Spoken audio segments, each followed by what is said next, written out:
Silvio, acabou a pipoca, Flamengo se reapresentando no CT. Nação em frenesi por Pogba. Que é isso, Pedrão? Absurdo é julgado contra o Flamengo. Tem informação de escândalo e várias outras notícias do Mengão. Você que tá aí, dá aquela moral de sempre. Se inscreva no canal, meu filho. Aperta aí, se inscreve no canal, aciona o sino da notificação, deixa o teu like, se inscreveu, aciona o sino, deixou o like. Então toca aí, meu parceiro e minha parceira. Tocou, então vem comigo, Rubro Negro. Vamos às notícias do Flamengo e hoje é dia de reapresentação ao CT Ninho do Urubu por volta das 3 horas da tarde. O elenco do Flamengo volta aos trabalhos com o técnico Filipe Luiz, que quer causar uma verdadeira revolução tática, técnica e física no Flamengo para o retorno dessa data FIFA, para o confronto contra a equipe do Fluminense. O Flamengo jogou no sábado contra o Bahia, teve a folga no domingo, teve a folga na segunda, na terça e hoje na quarta é dia de correr e correr muito, porque o Filipinho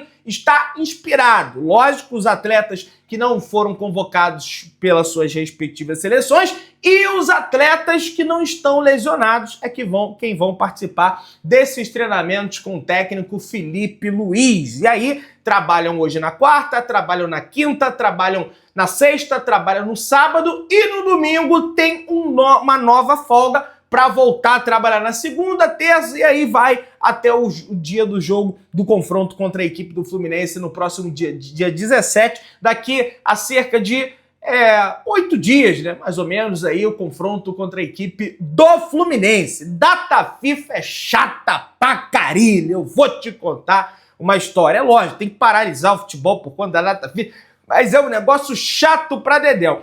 Aproveitando suas respectivas folgas, seu último dia de folga, só os hermanos aproveitaram para dar uma volta de barco pelas águas do Rio de Janeiro. Pois é, Alcaraz, Agustín Rossi, Verratti, atacante do Vasco, e Emiliano Dias, auxiliar técnico do Ramon Dias, seu pai, que é técnico do Corinthians, curtiram a folga juntos num passeio de barco. O goleiro e o meia do Flamengo e o atacante do Vasco, auxiliar do Corinthians, aproveitaram o descanso juntamente com a família. Beleza, show de bola, tranquilidade, essa situação, né? Em off ali, conversando. Mas dentro do campo é pra correr um contra o outro, né? A gente sabe disso e vai acontecer, né, no confronto da semifinal da Copa do Brasil e pode até acontecer numa possível final de Copa do Brasil entre Flamengo e Vasco. Para isso, o Flamengo tem que manter o resultado em Itaquera e o Vasco precisa reverter o placar em São Januário, beleza? Dá para brigar ainda pelo título? Pois é, o Flamengo ainda tem 9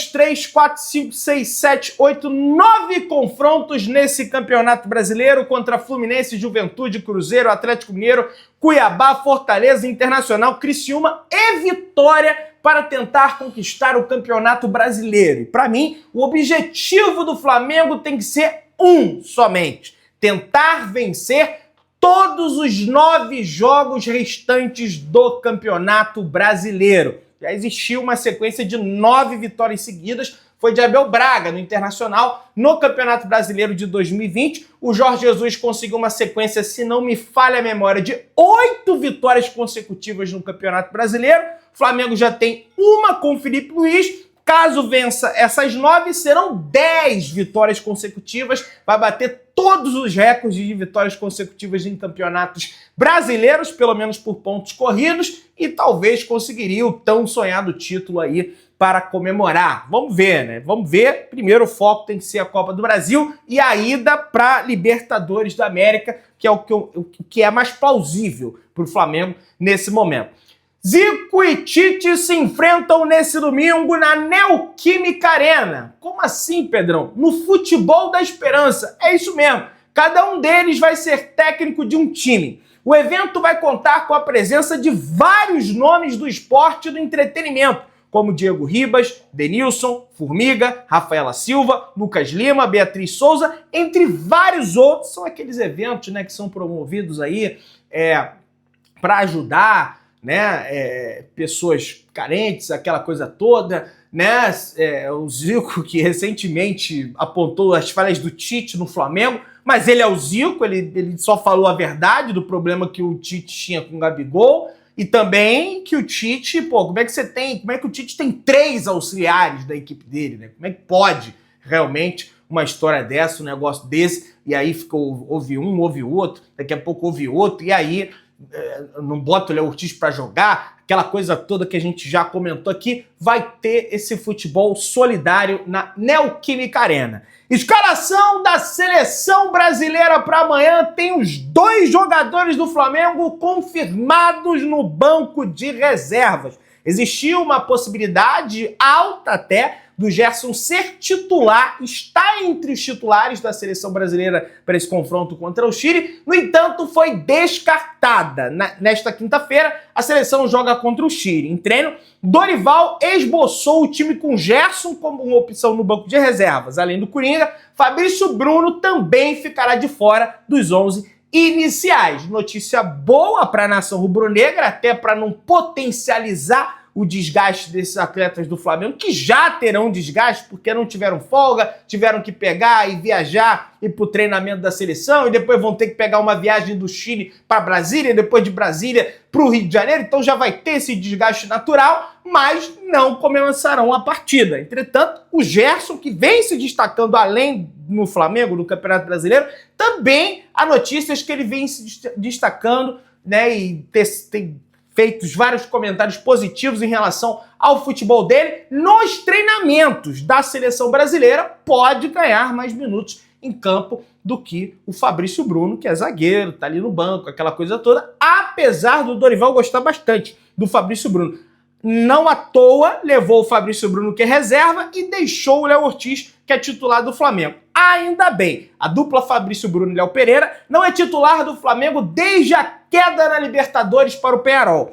3 jogos se passaram desde lá. Filipe Luís assumiu e usa Léo Ortiz e Léo Pereira. Convocado pela seleção, Fabrício Bruno vai ter que capinar sentado para recuperar essa vaga, porque o Filipe Luís está convicto, não tem como, gente. Acho que todo mundo também, mostrando ali na saída de bola, pro estilo de jogo do Filipe Luís, que não é de bicuda para frente, como várias vezes o Tite usava até mais do que a saída de bola curta. Não tô dizendo que não tem que sair longo, tô dizendo que a prioridade tem que ser sair curto, né? Com um time da qualidade do Flamengo.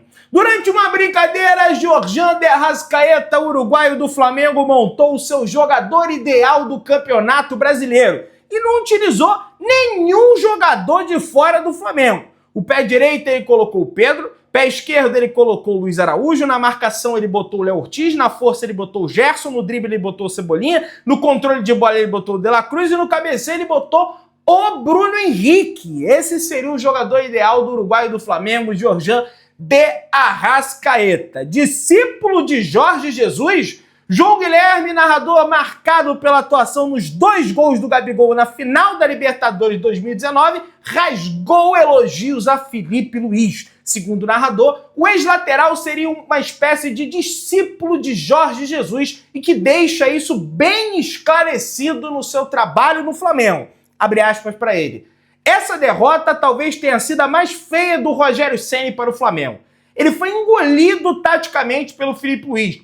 O Jesus não voltou, mas o discípulo de Jesus voltou, comenta João Guilherme. Olha, foi uma derrota bem feia do Rogério Ceni e Filipe Luís realmente engoliu ele fora de casa. Mas temos que lembrar também da derrota do Rogério Ceni, aliás, não, na primeira era o Crespo, tomou discípulo do Maracanã, mas o Rogério Ceni tomou de 4-0 em pleno Morumbi, com Renato Gaúcho como técnico do Flamengo, o Michael, Gabigol, Andrés Pereira, todo mundo acabando com o jogo no Morumbi. Então teve essa derrota implacável para cima do Rogério Ceni, um sonoro 4-0 em pleno Morumbi que o Flamengo meteu para cima da equipe do São Paulo no Campeonato Brasileiro de 2021. Ex-Cruzeiro e Fluminense, Hudson relembra jogos em que enfrentou o Flamengo em 2019.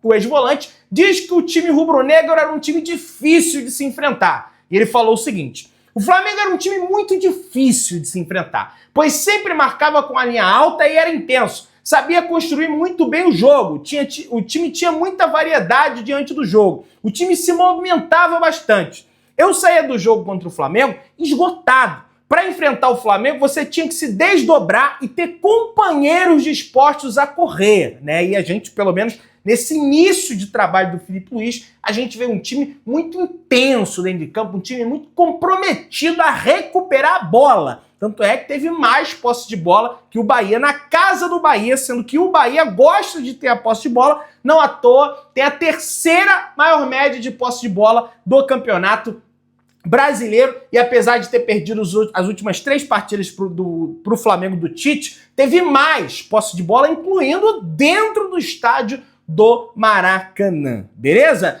Em depoimento à CPI do Senado, William Rogato confessa manipulação e diz que atuou no rebaixamento de 42 times. Rapaz, que completo absurdo, né? Essa situação. Rogato é apontado pelo Ministério Público do Distrito Federal como chefe de esquema que usou o Santa Maria para esquema ilegal em apostas esportivas. Olha que absurdo. Rogato também afirmou ser conhecido como o rei do rebaixamento e disse que a sua atuação já causou o descenso de 42 equipes no futebol brasileiro. O Santa Maria, rebaixado em 2024, na última posição da primeira fase do Candangão, foi uma delas. Ele disse já ter ganhado cerca de 300 milhões com a manipulação de resultados. Gente, isso é muito sério. Isso afeta o Flamengo. Eu sei que o Flamengo não está envolvido nisso, longe disso, mas a partir do momento, dentre esses 42 times, a gente não sabe se ele manipulou um time para ser rebaixado para a segunda divisão da Série A, né? A gente já viu casos de manipulação, por exemplo, de times para tomar cartão amarelo. Então isso tem que ser muito bem investigado, tem que se encontrar a ponta do iceberg de baixo, né? Vocês sabem como é que é o iceberg. A maior parte dele fica submerso, porque isso é seríssimo. Inclusive já teve acusações seríssimas de John Textor, do Botafogo, falando que tem árbitros de futebol envolvidos em esquemas de manipulação, né? Não teve nenhuma prova explícita sobre isso ainda, mas com esse rapaz, esse tal de Rogato aí que manipula, tá no GE, gente. Isso aqui é matéria do GE, não tô brincando com isso aqui, tá? Isso é seríssimo e precisa ser combatido, senão a nossa situação realmente vai ficar bem complicada. STJD suspende árbitro que prejudicou o Flamengo contra a equipe do Bragantino, galera. Você deve se lembrar do Paulo César Zanovelli, que apitou uma partida do Flamengo contra o Red Bull Bragantino e não marcou um pênalti claro para o Flamengo. Inclusive, a própria CBF, através da sua figura máxima da arbitragem, o Wilson Seneme, disse que deveria ter sido marcado pênalti para o Flamengo em cima de Luiz Araújo no primeiro turno do Campeonato Brasileiro, no jogo lá em Bragança Paulista.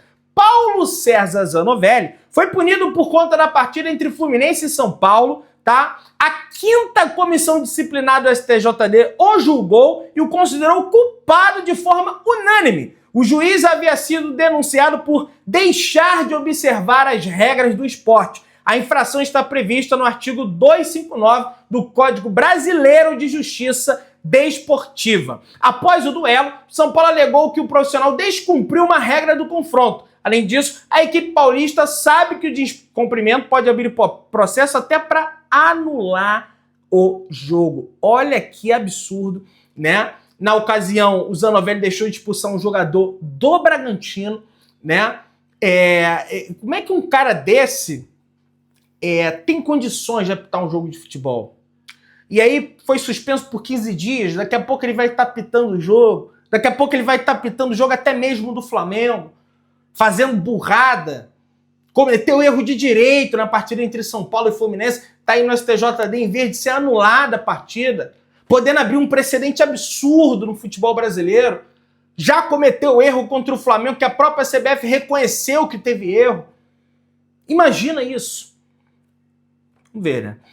Delaí é ruim. O cara é ruim. Não tô dizendo que o cara rouba, é ruim, tem que apitar, velho. Delair Dombrovski retira candidatura à presidência do Flamengo e anuncia apoio a Rodrigo Dunsch de Abranches.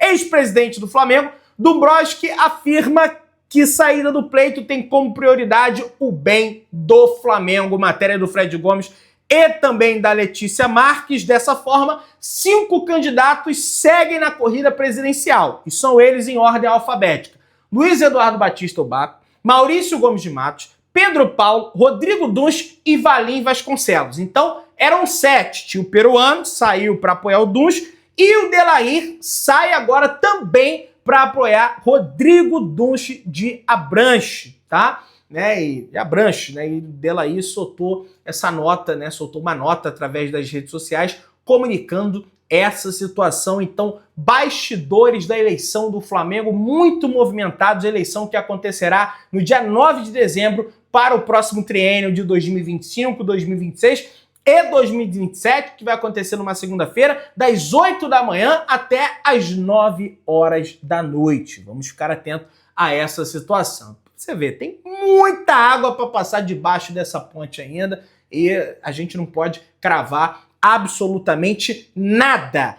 Processos de Vasco e Corinthians serão julgados pelo STJD na próxima sexta-feira. Vascaínos e corintianos são contra a inversão da tabela promovida pela CBF em jogos contra Atlético Mineiro e o Flamengo, respectivamente. Tá? A inversão da tabela do Campeonato Brasileiro foi pedida pelo Atlético e adversários dos vascaínos, o Flamengo. E o Corinthians e o Vasco não gostaram de nada dessa situação aí, o que é um completo absurdo. Queriam que o Flamengo, né, bonitões, né, queriam que o Flamengo jogasse desfalcados dos seus melhores jogadores que estão convocados, né? Pela CBF, vai participar do julgamento o diretor de competições, Júlio Avelar. E a pauta é o seguinte, né? Justamente a anulação dessa alteração da CBF, tá? Vamos ver qual vai ser a decisão do STJD. Na visão da CBF, eles não cometeram absolutamente nada errado e não existe nenhum prejuízo a Corinthians e Vasco. Aliás, o que existe é uma ausência de benefício a Corinthians e Vasco, que seriam beneficiados pelo elenco do Flamengo e pelo elenco do Atlético Mineiro não ter os seus principais jogadores por conta da seleção. Do lado de Flamengo e Atlético, os clubes citam prejuízo por série de jogadores convocados que iriam jogar partidas decisivas logo em seguida da data FIFA. Um completo, né, absurdo. Né? Teve o jogo no dia 2 de outubro, o Atlético venceu por 2-1, o Vasco e o Flamengo venceu por 1-0 o Corinthians, e agora vai ter o jogo da volta. No dia 19 de outubro, tem Corinthians e Flamengo às 4 horas da tarde, e no dia 20 tem a Vasco e Atlético. Dia 19? Então mudou aqui alguma situação. Vai ter Vasco e Atlético Mineiro. Enfim, ficou para o final de semana. Né? A partida que seria no meio de semana foi para o final de semana, e a partida do final de semana do Brasileiro foi para o meio de semana. Beleza? Às 4 horas da tarde, pelo menos segundo o GE, dia 19 de outubro. Beleza? Vamos avançando, pessoal. Entra no lugar de quem? Paul Pogba está prestes a ter o seu contrato rescindido com a Juventus no final desse ano. Sendo assim, o meia estará livre no mercado. O francês foi suspenso por 4 anos após ser pego no exame de antidoping. Porém, o CAS, Corte Arbitral do Esporte, reduziu a pena para apenas 18 meses. Ou seja, ele retornará aos gramados em março de 2025. E aí tem muito torcedor do Flamengo já invadindo as redes sociais do Paul Pogba, campeão do mundo com a seleção francesa em 2018, chegou à final da Champions League em 2015, perdeu por Barcelona do trio MSN, Neymar, Messi e Suárez, baita de um jogador. Mas, gente, pelo menos essa gestão do Flamengo, desde a situação do Vidal, eu sei que veio o Alexandre e coisa e tal, mas desde a situação do Vidal, possui um pé atrás em contratar jogadores com uma certa idade avançada, tá? Vamos ver como é que vai ser tratada essa situação aí, se existe, né? Existe um frenesi, momento, pode-se dizer assim, mas negociação não existe absolutamente nenhuma. Você que tá aí, dá aquela moral de sempre, se inscreva no canal, aciona o sino da notificação, deixa aquele like, tamo juntão, saudações rubro-negras.